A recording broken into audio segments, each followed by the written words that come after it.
Hello বন্ধুরা, আজকে রাতেও চলে এসেছি একটু রান্নাঘরে, একটু ভালো মন্দ কিছু করবো বলে। প্রত্যেক দিনই ছেলের একটু আবদার থাকে, একটু নতুন কিছু করো, নতুন কিছু করো। তা চিলি চিকেনটা আজকে আর করিনি, আজকে চিকেনের একটা রেসিপি করেছি, সেটা হলো শেজওয়ান চিকেন। আর রেসিপিটা তোমাদের সঙ্গে শেয়ার করা হলো না, আমার জাস্ট কুকিংটা কমপ্লিটই হয়ে গেছে।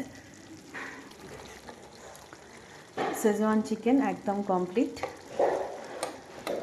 রুমালি রুটি দিয়ে এটা খাওয়া হবে। পরে একদিন তোমাদের সাথে এই রেসিপিটা নিশ্চয়ই শেয়ার করব। এটা খেতে কিন্তু খুবই সুন্দর হয়, মানে চিলি চিকেনের থেকে একটু হাটকে হবে খেতে। একদমই হয়ে এসছে।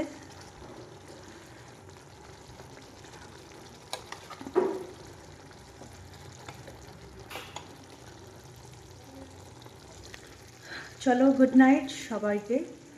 সবাই খাওয়া দাওয়া করো, রেস্ট নাও, টাটা।